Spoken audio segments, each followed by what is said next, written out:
Bom dia, boa tarde ou boa noite. Dando sequência à nossa disciplina de termodinâmica aplicada, hoje nós vamos discutir os cálculos de equilíbrio aí, com a finalidade de apresentar diferentes aplicações dos cálculos de equilíbrio de fases. Como vimos, desde nossa unidade 1 aqui da disciplina, a base termodinâmica para a solução dos problemas de equilíbrio era dada por um critério de equilíbrio. Esse critério era baseado na igualdade dos potenciais químicos de cada um dos componentes presentes em cada uma das fases em equilíbrio no nosso sistema. Essa representação é dada diretamente por essa equação que a gente está vendo aqui, onde o potencial químico do componente I na fase líquida é igual ao potencial químico do componente I na fase vapor. Isso é válido para todos os I componentes que vão de 1 até N, que fazem parte do nosso sistema. Lá, ainda na unidade 1, vimos que esse mesmo critério de equilíbrio podia ser expresso não em termos de potencial químico, que é uma grandeza extremamente abstrata, mas em termos de uma grandeza um pouco menos abstrata, que era a fugacidade, sendo representada pela fugacidade do componente I na fase líquida, igual à fugacidade do componente I na fase vapor, também válida para todos os N componentes que compõem esse nosso sistema. Vimos ainda na unidade 1 que a fugacidade da fase líquida é uma função da temperatura, da pressão e das N-1, a fração molares na fase líquida. Essa fase líquida aí é a fase X do nosso sistema. Da mesma forma, para a fase vapor, a fugacidade é uma função da pressão, da temperatura e das N-1 frações molares, independentes aí da fase vapor, sendo a fase vapor representada pelo Y1. A maior parte dos cálculos em equilíbrio líquido-vapor vai se enquadrar em alguma dessas quatro categorias, tá? Sendo dados pressão e composição, seja da fase líquida ou da fase vapor, a gente calcularia a temperatura e composição da fase restante, ou dados temperatura e composição da fase líquida ou vapor, calcular aí a pressão e as composições da fase restante. Os dois primeiros casos aí que a gente tem, né, letra A e B, são conhecidos como problemas de ponto de bolha, enquanto os dois últimos casos são aí conhecidos como problemas de cálculo de ponto de orvalho. Os procedimentos adotados nesse cálculo são um pouco diferentes, são um pouco distintos, mas todos eles partem da mesma formulação matemática. É essa formulação que a gente vai dar uma olhada na aula de hoje. Primeiro, vamos discutir aquela formulação que a gente usou lá no módulo 4, nas primeiras aulas, né, nas duas primeiras unidades, nas primeiras aulas, que era a abordagem gama-phi. Esse procedimento aí é o mais natural, tá? Porque ele representa as fugacidades da fase líquida usando o coeficiente de atividade e as fugacidades da fase vapor utilizando o coeficiente de fugacidade. Para a fase líquida, a fugacidade do componente I no líquido seria representado pelo coeficiente de atividade do componente I, vezes a composição da fase líquida, vezes a fugacidade do componente I no estado de referência, e a fugacidade da fase vapor seria determinado pelo coeficiente de fugacidade do componente I na fase vapor, vezes a composição do componente na fase vapor, vezes a pressão. Existem algumas simplificações aí no coeficiente de atividade e na fugacidade de referência. Primeiro, a gente vai assumir que o coeficiente de atividade é independente da pressão, considerando aí que a fase líquida é incompressível, e o volume molar da fase líquida vai ser independente da pressão e igual ao volume do líquido saturado. Lembrando ainda que o fator de Point era definido como esse exponencial do volume do componente na saturação dividido por RT, que multiplica a diferença da pressão, mas a pressão do componente na saturação. E a fugacidade de referência ela pode ser escrita como a pressão de saturação, o φ de saturação e o point aí do componente I. Lembrando que esses dois fatores, muitas vezes aqui, né, o φ de saturação e o coeficiente de point, muitas vezes são simplificados aí por serem muito próximos da unidade, e a gente fica com a fugacidade do componente I no estado de referência igual à pressão de saturação do componente I. Se substituirmos a expressão, essas expressões lá no critério de isofugacidade, chegamos a essa equação aqui abaixo. Essa aqui é a abordagem clássica aplicável a uma ampla gama de sistemas e condições, tá? A principal limitação de uso dessa equação aqui está em condições de altas pressões. Altas pressões aqui, a equação do coeficiente de fugacidade começa a trazer problemas, porque o líquido já não pode mais ser considerado como incompressível, e aí essa abordagem começa a apresentar falhas graves na descrição e comportamento de sistemas. Nessa abordagem, a gente vai usar uma equação de estado para calcular aí o coeficiente de fugacidade e representar as não idealidades da fase vapor, e um modelo de energia de Gibbs de excesso será utilizado para que a gente consiga predizer o comportamento e as não idealidades da fase líquida. Olhando para essa equação, vemos claramente aqui as correções aplicadas na equação da lei de Raoult, que a gente trabalhou na nossa unidade 1. Observe que aqui na fase vapor estamos corrigindo a não idealidade pela inserção aqui, né, do coeficiente de fugacidade. Na fase líquida estamos usando aqui do coeficiente de atividade, do fluido de saturação e do fator de Point, né? E aí conseguimos corrigir aquela expressão original lá na nossa unidade 1, que é a expressão da lei de Raoult. Passando agora para a segunda abordagem, que seria a abordagem FIF. Nesse caso, o procedimento formal seria representar as fugacidades de ambas as partes, de ambas as fases, pelo coeficiente de fugacidade. Na fase líquida, seria representado pelo coeficiente de fugacidade do componente I na fase líquida, na fase vapor, pelo coeficiente de fugacidade do componente I na fase vapor. Se substituirmos aqui esses dois critérios lá no nosso critério de isofugacidade, chegamos à fugacidade do componente I na fase líquida xi igual a fugacidade do componente I na fase vapor, coeficiente de fugacidade do componente I na fase vapor, y. Nesse caso, a gente vai utilizar de uma equação de estado, e essa equação de estado vai ser utilizada para representar o comportamento e a realidade de ambas as fases, através, claro, dos coeficientes de fugacidade respectivos para cada uma das fases. Do ponto de vista termodinâmico, esse procedimento apresenta como vantagens a representação uniforme das propriedades termodinâmicas da nossa solução, sem que para isso utilizemos de estados de referência hipotéticos. A inclusão aí das dependências da temperatura, né, das dependências com a temperatura e da pressão, e a possibilidade aqui de também calcularmos propriedades calorimétricas e volumétricas desse sistema. Às vezes isso é necessário. Esse método FIFI, ele pode ser usado em uma ampla faixa de pressões e temperaturas, incluindo condições críticas e supercríticas. Ao contrário daquilo que vimos na abordagem Gama-FI, esse método é válido e considerável para ser aplicado em sistemas de alta pressão. Nesse método, ainda falando da abordagem FIFI, temos que a capacidade da equação de estado em predizer propriedades de componentes puros, tais como pressão de vapor, entalpia de vaporização ou volume do líquido saturado, é um aspecto fundamental.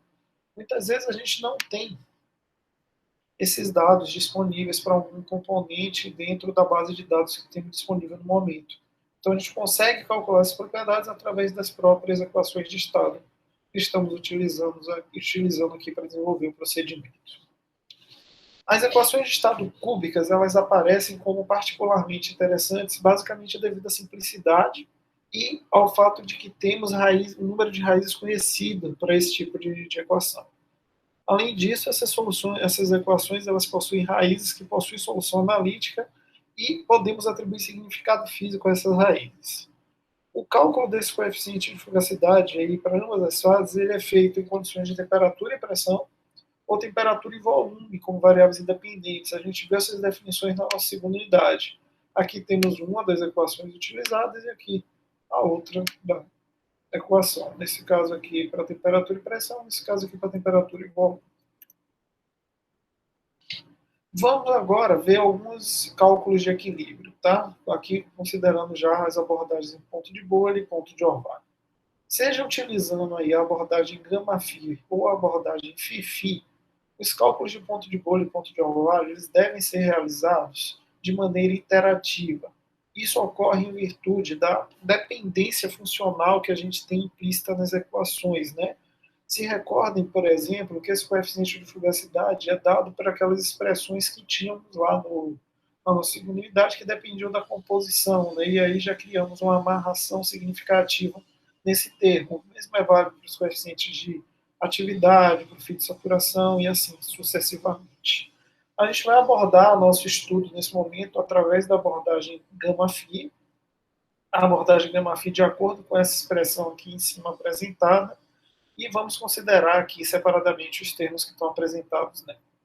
O coeficiente de fugacidade na fase vapor ele vai ser calculado pelas relações que a gente já estudou anteriormente, e ela tem uma dependência direta com a equação de estado que a gente selecionou. Se lembrarmos daquilo que vimos na unidade 4, parte 1, vimos o coeficiente de fugacidade para uma equação mais simples, como, por exemplo, a equação do virial. Já na unidade 4, parte 3, vimos aí uma aplicação mais complicada, utilizando equações de estado cúbicas que tinham aqui em seu coeficiente de fugacidade na fase vapor um desenvolvimento um pouco mais extenso do ponto de vista numérico. O coeficiente de fugacidade do componente I puro com vapor saturado, fim de saturação aqui do componente I, ele é calculado pelas mesmas expressões e, claro, considerando as condições de saturação. A pressão de saturação, por sua vez, é apenas função da temperatura e é determinada aí pelas equações de Antônio ou Wagner, por exemplo, como vimos lá durante os desenvolvimentos anteriores da disciplina. O fator de Point, por sua vez, ele depende da temperatura e o volume do líquido saturado pode ser determinado por expressões do tipo Spencer-Danner-Hackett, caso não tenhamos esse valor disponível na literatura. E essas equações dependem apenas da temperatura e da natureza química da molécula envolvida. Por outro lado, os coeficientes de atividade eles são funções de temperatura e da composição da fase líquida e são determinados através daqueles modelos que estudamos, NRTL, NIQUAC, Wilson, Margulis, seja lá qual for. Conhecendo essas informações, a gente consegue estabelecer uma rotina para que a gente resolva de forma simultânea o sistema das inequações representadas pelas isofugacidades para cada classe aí do problema de equilíbrio. Vamos considerar um problema de bolha T, onde vamos ter dados aí de pressão e composição do componente I e precisamos determinar a temperatura e a composição desse componente I na outra fase. Nesse caso, eu vou fornecer dados da fase líquida e precisamos determinar dados da fase vapor. Para a resolução desse tipo de problema, a gente vai seguir o fluxograma descrito nessa figura aqui apresentada. Primeira coisa que nós temos que fazer é ler os parâmetros de pressão e composição da fase líquida. Isso aqui, além disso, precisamos dos parâmetros da equação de estado e dos modelos de energia de Gibbs de excesso. Aqui estão incluídos as temperaturas e propriedades críticas dos componentes, fator acêntrico, e aqui está incluído os parâmetros do modelo de energia de Gibbs de excesso.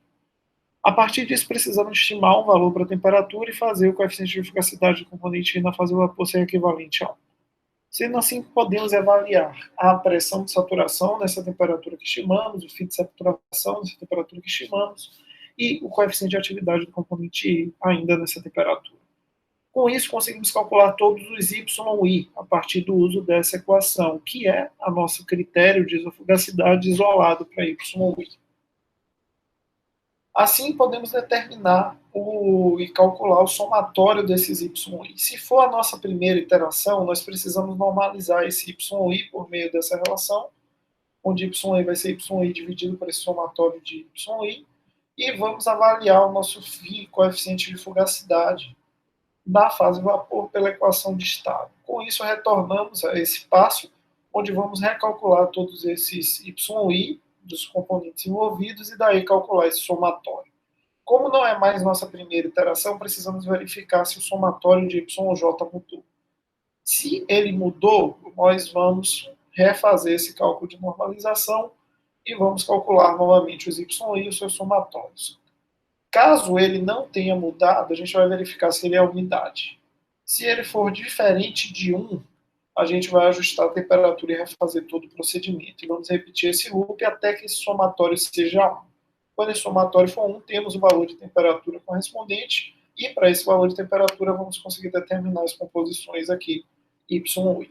Então aqui a gente tem como dados pressão e composição da fase líquida e conseguimos determinar a composição da fase vapor e temperatura, que é o objetivo desse diagrama bolha T aqui apresentado. Para que a gente tenha aqui um procedimento padrão, a gente precisa ter uma forma de determinar esse valor de temperatura. Toda vez que esse somatório de YI não for igual a unidade, quer dizer que o valor admitido para a temperatura precisa ser ajustado. E para isso a gente precisa ter algum mecanismo, algum esquema que seja razoável. Primeiro vamos considerar o caso onde o somatório de YI é maior do que 1. Se isso aconteceu, provavelmente a temperatura que se admitiu é muito alta e precisamos diminuir esse valor. Se o somatório de YI for menor do que 1, a temperatura que você admitiu é muito baixa. Nós precisamos aumentar esse valor. Em seu livro base, o Prout admite que a gente utilize, e ele propõe que a gente utilize uma função do tipo Newton-Raphson para que a gente determine esse novo valor de temperatura.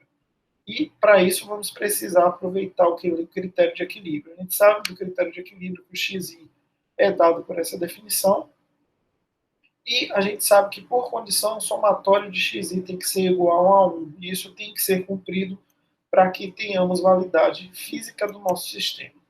Dessa forma, a gente pode assumir que esse somatório aqui tem que ser igual a 1, ou que 1 menos esse somatório tem que ser igual a 0. Isso aqui equivale a dizer que essa função de t tem que ser igual a 0, sendo que isso aqui é uma função de temperatura, e nós vamos procurar a raiz dessa função através de um procedimento do tipo Newton-Raphson. Com isso, a gente consegue encontrar um novo valor para a temperatura. Todo o processo iterativo, então, é iniciado com essa nova temperatura, seguindo aquele algoritmo que eu apresentei na figura anterior. E, para isso, mantemos aí os valores dos coeficientes de fugacidade já calculados com uma nova estimativa. E assim vamos fazendo o procedimento iterativo até que o critério seja conseguido e seja verdade. Se supusermos, introduzirmos algumas suposições a esse modelo, a gente consegue torná-lo muito mais simples. Primeiro, se a gente trabalha em condição de baixa pressão, perto da pressão atmosférica, podemos admitir para alguns casos que a nossa fase vapor tem comportamento ideal. Dessa forma, os coeficientes de fugacidade do componente I na fase vapor e os coeficientes de fugacidade do componente I na saturação vão ser iguais à unidade e, com isso, simplificamos a nossa expressão geral para essa aqui de baixo. Essa aqui já é uma equação muito mais simples que a anterior e muito mais similar àquilo que estudamos na unidade 3. Na unidade 3 não consideramos aqui o fator de Point, mas já tínhamos essa expressão aqui. Trabalhamos bastante na unidade 3 com essa expressão aqui, na forma como ela está circundada. Se ainda considerarmos a fase líquida como ideal, tiramos o fator de Point e tiramos o coeficiente de atividade, de forma que retornamos à lei de Raoult.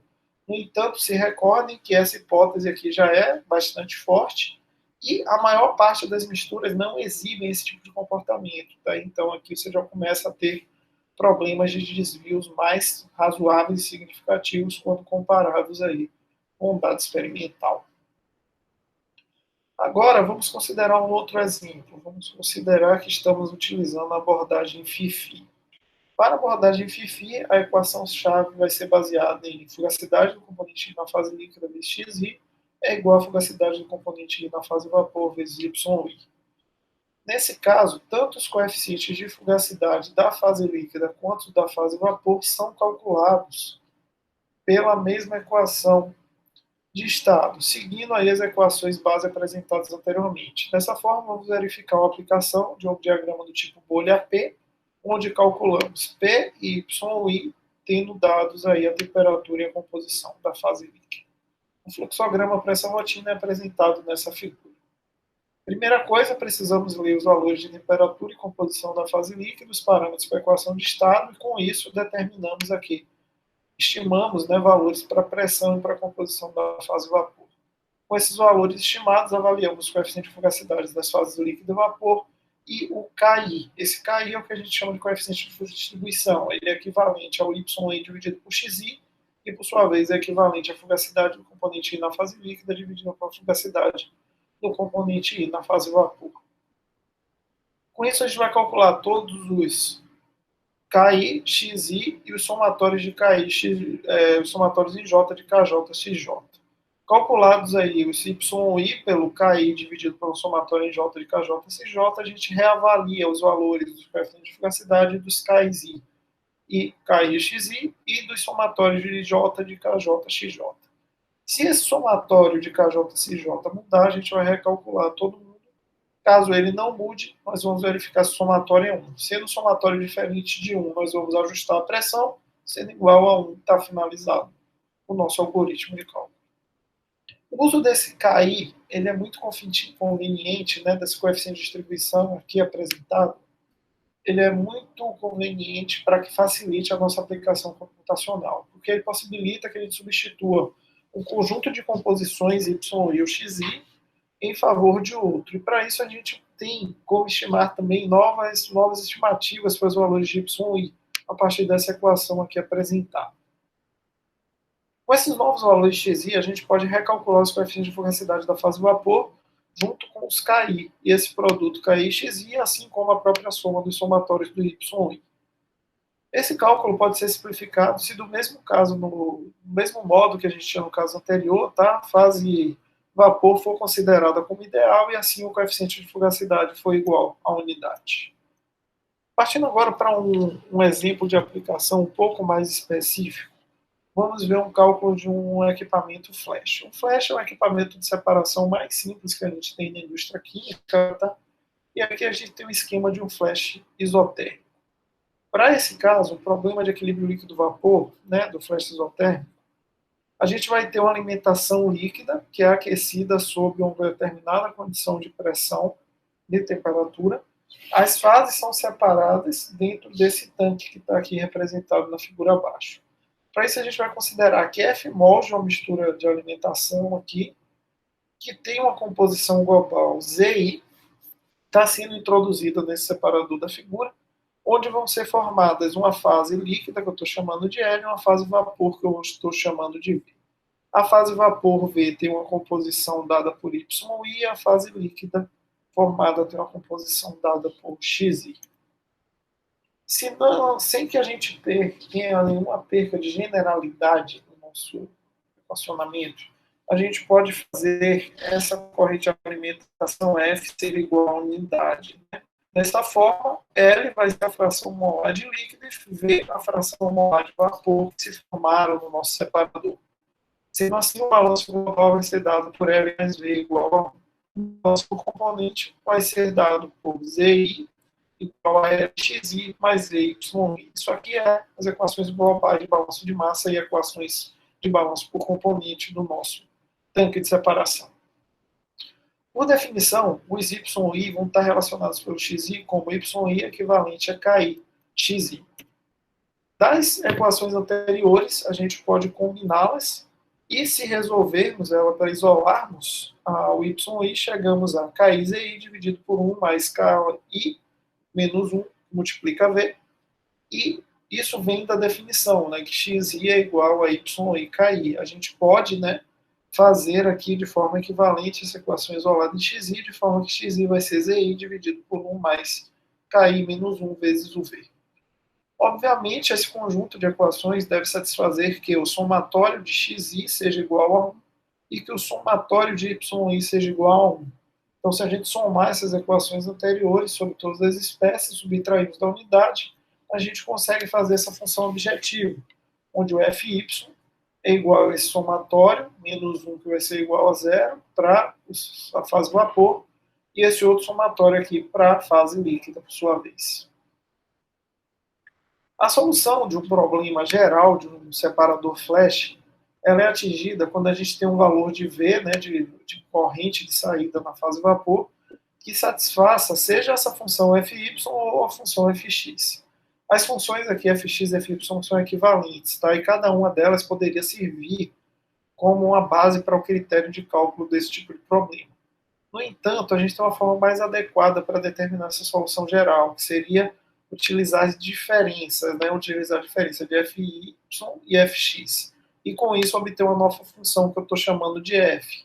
Essa função f, que é essa subtração dessa expressão por essa, vale isso aqui, tá? Um somatório de Zi, Ki menos 1, dividido por 1 mais Ki menos 1 vezes V. Isso aqui tem que ser igual, obviamente, a zero.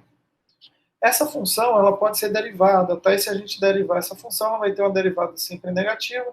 O df dv vai valer menos o somatório em Zi, Ki menos 1 ao quadrado, dividido por 1 mais Ki menos 1, multiplica V elevado ao quadrado. Eu estou derivando a função f em relação a V.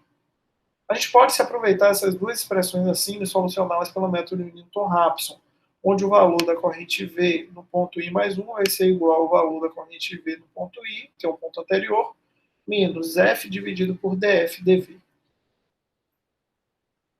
Quando a gente vai pegar um problema de flash, a nossa primeira preocupação, antes de começar o cálculo do flash em si, é saber se no sistema a gente vai ter equilíbrio, tá? Se o sistema vai existir nas condições dadas de Zi e Ki. Isso é determinável examinando os valores numéricos da função f nos limites de v igual a 0 e v igual a 1. Quando f vale V igual a zero, a função f quando V vale zero, ela é igual ao somatório de ZI KI menos 1. E quando V vale 1, ela é igual a 1 menos o somatório de ZI dividido por KI.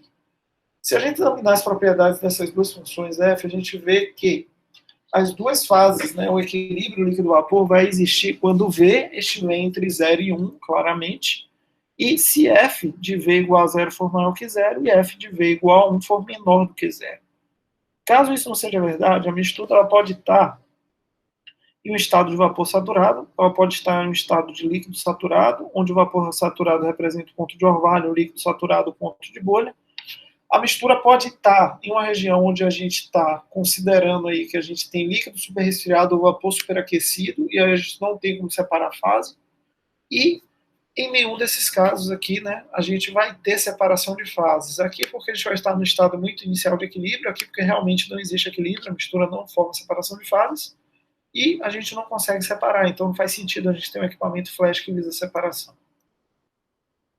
A gente vai ter, sempre quando a gente tratar de um flash, dois casos possíveis, tá, para um flash isotérmico. Um é quando os KI são independentes da composição e quando eles são dependentes da composição. No primeiro caso, o cálculo é extremamente simples, porque os valores de KI são conhecidos previamente. A gente não vai ter dependência da composição, né? Eles vão ser dependentes apenas da temperatura e da pressão, e podem ser obtidos aí em diagramas do tipo diagrama de De Priester. No segundo caso, onde a lei de Raoult possa ser aplicada, a gente consegue determinar esses valores de forma direta. Aqui eu não estou considerando a idealidade das fases ainda, tá? Mas se a gente conseguir aplicar a lei de Raoult, a gente consegue aplicar esse algoritmo e resolver de forma razoavelmente simples o problema. Então a gente vai ler valores de temperatura, pressão, Z e KI. Esse KI aqui a gente está admitindo que ele é independente da composição, tá? Com isso, a gente vai calcular o V interativamente pelo método Newton-Raphson, calcular os valores de x, y e i pelas equações fornecidas, e assim a gente calcula L como 1 menos V, e está resolvido o nosso problema. Mas para os casos onde o KI depende da composição, o que é que a gente faz? A gente vai partir para usar esse equacionamento que está aqui apresentado. Tá? Vamos resolver um exemplo de um problema aqui no software Excel, para que a gente tenha uma base aqui um pouco mais específica de resolução. A gente vai trabalhar com um sistema do tipo acetona, acetonitrila, nitrometano, com 3 componentes, a uma temperatura de 80 graus Celsius e 110 kPa de pressão. Ele tem uma composição global Z1 0,45, Z2 0,35 e Z3 0,2. A gente vai assumir que a lei de Raoult é aplicável a esse sistema e vamos determinar os valores de L, V, X, Y e I. Primeiro passo, determinar os valores de pressão de saturação. Peguei uma equação de Newton e coloquei nessa condição de temperatura. Com isso, eu tenho os valores de pressão de saturação. Com os valores de pressão de saturação, a gente consegue calcular os valores de KI. Esses valores de KI vão servir de base para que a gente tenha os diferentes coeficientes de distribuição que vão ser aplicados aqui nas equações que estão dentro do cálculo do F. Esses valores de Z e I que estão aqui dados também entram no cálculo do F, do DF aqui, né, do F', e são dados aqui no enunciado do nosso problema. Eu tirei eles daqui. Aqui a gente consegue escrever ainda os valores de Y, né, que são dados pela própria equação original que foi fornecida para o separador flash, e os valores de X que também são fornecidos pelos separadores flash. Criei aqui duas células, uma para V e uma para L, e deixei elas em branco. Com isso eu abri meu solver, setei como objetivo esse somatório, pedindo que esse somatório assumisse aqui um valor de 1, como está aqui representado, e pedi para que ele variasse o valor da célula de V, lembrando que o L vai ser 1 menos o V. Com isso, pedindo para o solver solucionar, a gente consegue chegar na resolução no nosso problema. Aqui temos as composições da fase vapor, aqui as composições da fase líquida. Observe que a gente tem uma fase vapor mais rica no componente 1, que é o mais volátil, e uma fase líquida aqui mais ou menos igualmente distribuída, mas mais rica no componente 2, que é o componente menos volátil. E que é mais rica no componente 3 até, né, porque a gente tem menos 3 na alimentação. E com isso a gente tem aqui a distribuição de V e L, que seria aquela distribuição com a fase vapor e a fase líquida formada dentro do nosso equipamento de separação do tipo flash. Esse aqui é um exemplo de aplicação na indústria química um pouco mais palpável, já tratando de um equipamento. Observem que aqui ainda estamos tratando com uma simplificação, esse problema específico, porque estamos considerando aqui que as fases líquido e vapor são ideais, né? Esse tipo de problema ele pode ter uma complexidade maior caso essa consideração não possa ser aplicada. Com esse slide aqui, finalizamos, então, o conteúdo da nossa disciplina. Esse aqui é o último conteúdo que temos aí para discutir, e até mais.